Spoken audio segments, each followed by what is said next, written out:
राष्ट्रीय गोकुल मिशन चर्चा में क्यों? हाल ही में मत्स्य पालन, पशुपालन और डेयरी मंत्रालय ने घोषणा की है कि 50 लाख से अधिक किसानों को रोजगार दिया जाएगा।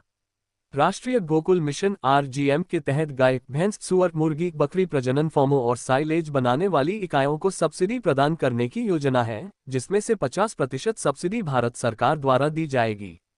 साथ ही पशुपालन अवसंरचना विकास निधि animal husbandry infrastructure development fund HIDF योजना के तहत लोन राशि पर 3% ब्याज सबवेंशन भी लिया जा सकता है। यह दिसंबर 2014 से देशी गोजातीय नस्लों के विकास और संरक्षण के लिए लागू किया जा रहा है। यह योजना 2400 करोड़ रुपए के बजट परिव्यय के साथ वर्ष 2021 से 2026 तक अम्ब्रेला योजना राष्ट्रीय पशुधन विकास योजना के तहत भी जारी है। नोडल मंत्रालय मत्स्य पालन, पशुपालन और डेयरी मंत्रालय। उद्देश्य उन्नत तकनीकों का उपयोग करके गोवंश की उत्पादकता और दुग्ध उत्पादन को स्थायी रूप से बढ़ाना। प्रजनन उद्देश्यों के लिए उच्च आनुवंशिक योग्यता वाले सांडों के उपयोग का प्रचार करना।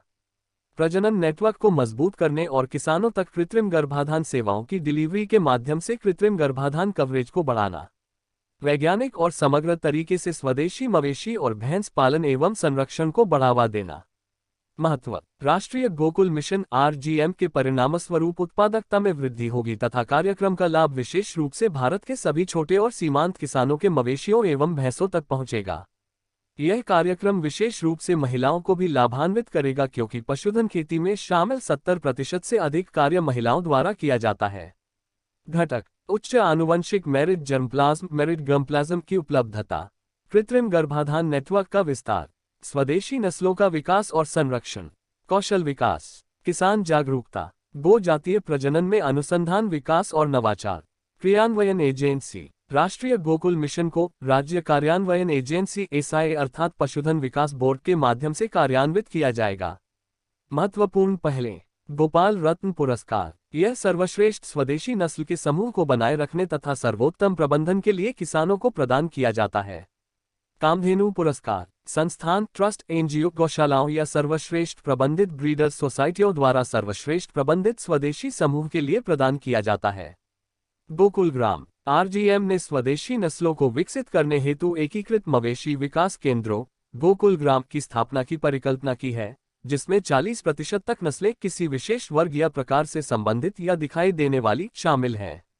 वैज्ञानिक तरीके से स्वदेशी पशुपालन और संरक्षण को बढ़ावा देना, स्वदेशी नस्लों के उच्च आनुवंशिक योग्यता वाले सांडों का वंश बढ़ाना, आधुनिक कृषि प्रबंधन पद्धतियों का अनुकूलन करना तथा सामान्य संसाधन प्रबंधन को बढ़ावा देना।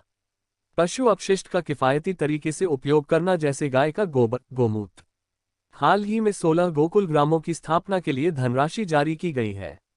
राष्ट्रीय कामधेनु प्रजनन केंद्र NKBC इसे समग्र और वैज्ञानिक तरीके से स्वदेशी नस्लों के विकास और संरक्षण के लिए उत्कृष्टता केंद्र के रूप में स्थापित किया जा रहा है। पशु हाट यह एक वेब पोर्टल है। यह पालतू मवेशियों, गोजातीय पशुओं के व्यापार के बारे में जानकारी प्रदान करता है, जो देश में किसी अन्य प्लेटफॉर्म पर उपलब्ध नहीं था। नकुल प्रजनन बाजार यह गुणवत्तापूर्ण रोग मुक्त गोजातीय जर्मप्लाज्म के लिए प्रजनकों और किसानों को जोड़ने वाला एक मार्केट पोर्टल है। पशु संजीवनी यह एक पशु कल्याण कार्यक्रम है, जिसमें विशिष्ट पहचान और राष्ट्रीय डेटाबेस पर डेटा अपलोड करने के साथ पशु स्वास्थ्य कार्ड, नकुल स्वास्थ्य पत्र का प्रावधान शामिल है। सहायक प्रजनन तकनीक 8 सहायक प्रजनन तकनीक IVF multiple ovulation embryo transfer MOE और सेक्स सॉर्टेड सीमेन तकनीक है। इससे रोगमुक्त मादा गोवंश की उपलब्धता में सुधार किया जा सकता है। स्वदेशी नस्लों के लिए राष्ट्रीय गोजातीय जीनोमिक केंद्र यह अत्यधिक सटीक जीन आधारित तकनीक का उपयोग करके कम उम्र में उच्च आनुवंशिक योग्यता के प्रजनन सांडों के चयन के लिए स्थापित किया जाएगा। HIDF योजना व्यक्तिगत उद्यमियों, निजी कंपनियों, MSME, किसान उत्पादक संगठनों FPOS और धारा 8 के अंतर्गत कंपनियों द्वारा निवेश को प्रोत्साहित करने के लिए आत्मनिर्भर भारत अभियान प्रोत्साहन पैकेज के तहत 15,000 करोड़ रुपए का HIDF स्थापित किया गया है। डेयरी प्रसंस्करण और मूल्यवर्धन अवसंरचना, मांस प्रसंस्करण और मूल्यवर्धन अवसंरचना और पशु चारा संयंत्र।